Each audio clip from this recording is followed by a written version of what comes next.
The following is an exclusive presentation of the NCCU Sports Network.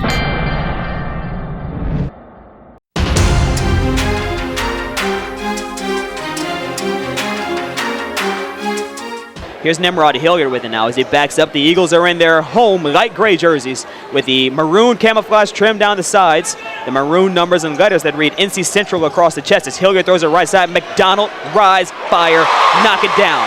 You close out or you get closed out. Set, sling, and smash. That's what he does, and he knocked that one down. Easy jump shot. Akinkume working against KJ. He turns around, 1 foot floater, pulled down by KJ. Yeah, tried a little bit of Dirk right there, and it didn't work out for him. Hilliard now looks to break down number 12. That's Ahmad Abdullah. He puts it off the window. It hung on the rim and went through. Oh! And Ant McDonald jumped in, tried to take the pass away. Almost did it. Not quite.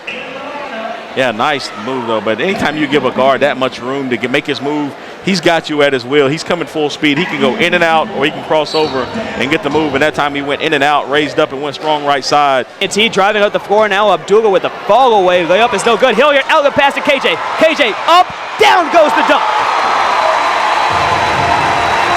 2 hands for safety from the Norwegian. 30-22, North Carolina Central. Credit where credit is due. Ahmad Abdullah found the open space and canned the jumper. 30-25. Here's McDonald, who looks to drive, found a wide open alleyway, reverse layup, and with the kiss off the glass. The shooter showing you that he's more than just a shooter. He can get to the rack, and that's time he goes. To go here in the half, and the inbound is going to come from the right side. Dante Holmes also to KJ. KJ turns, puts it up, and off the window and through. And that takes us to our break. Now goes to the top of the perimeter to Keys. Keys to the left side to Abdullah. Abdullah, as Nimrod Hilliard catches up to him, he moves it to the top of the perimeter to Beckford. No good on the 3.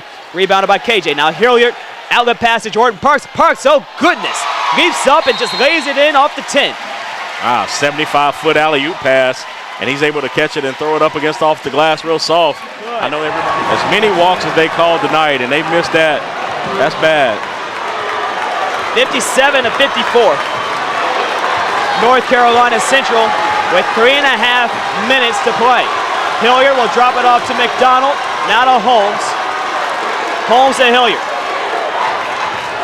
Hilliard behind the perimeter, skid pass goes to Holmes. Holmes for 3 left wing, and that will kickstart North Carolina Central.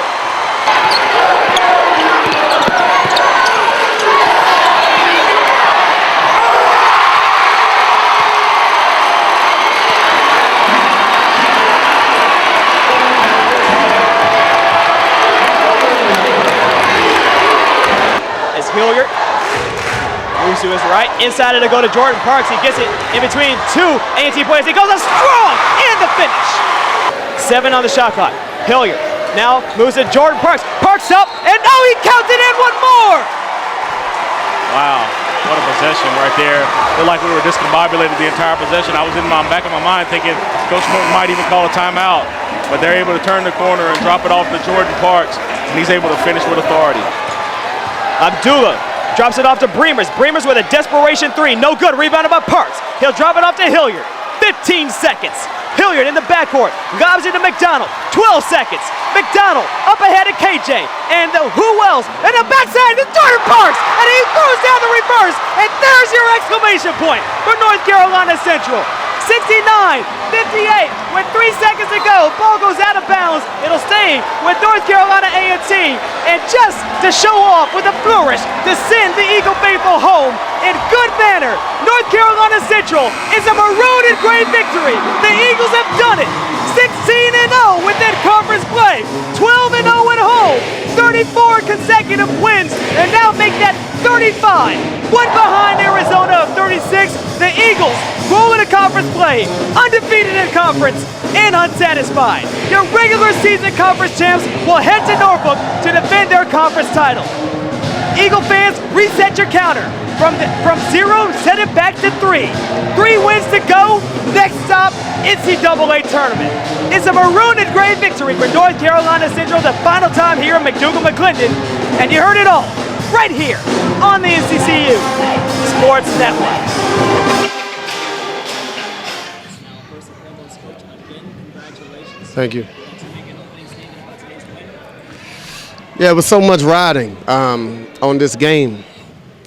So much, but so little, you know. The championship for regular season didn't depend on it, but it was our arch rival, and just the atmosphere was electric. I thought our guys came out focused and ready to play. There was a portion of the first half where we made 3 mental mistakes in a row. We gave up an offensive rebound, and we gave up a drive to a guy who should have been going the opposite way, and it put us back on our heels. Credit A&T, they fought a little bit. Second half, we executed. I thought we got a little winded, but, you know, I told them, look, this is what you worked for your entire career, so you got to go finish it. It's no such thing as being tired. You 21, 22-year-old kids. I don't want to hear that. You're not 40 like myself. So they went out there and they finished the basketball game, and credit our seniors. Nimrod Hilliard was incredible. You know, the evolution of that kid has been phenomenal. He makes me look a lot better as a coach than I am, trust me. And Jordan had 21 and 13, and KJ hit a big shot, and I think Dante hit a big 3, if my memory serves correct.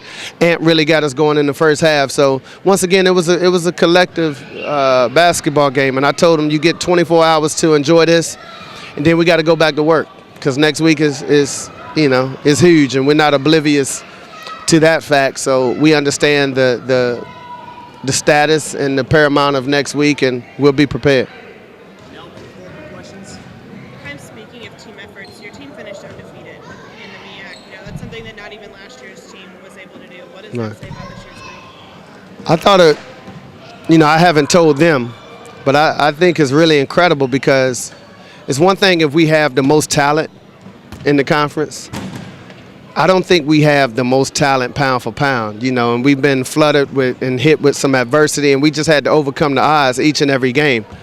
And for those kids to go out there and compete every single night with everyone gunning at them, you know, I think that's phenomenal. I'm more proud of that fact than the fact that they actually went 16-0, because they did it one game at a time, and they just did it one game 16 times. And, you know, now what you're seeing is the fruition of that. So I'm extremely proud of those guys.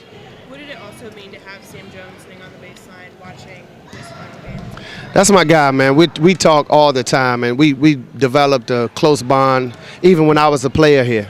And I introduced him a while back at a Hall of Fame ceremony, if I'm not mistaken. And, you know, we had so much in common.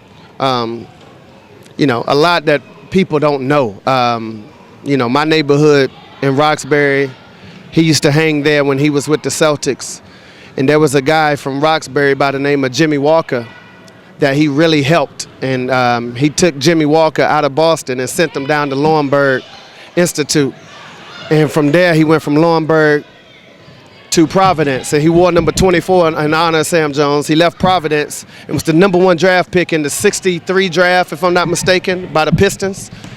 And he went on to have a son by the name of Jalen Rose, you know, so, like, but all of that was created by Sam Jones helping that kid. You know, so a lot of people don't know that, and me and Sam talk all the time.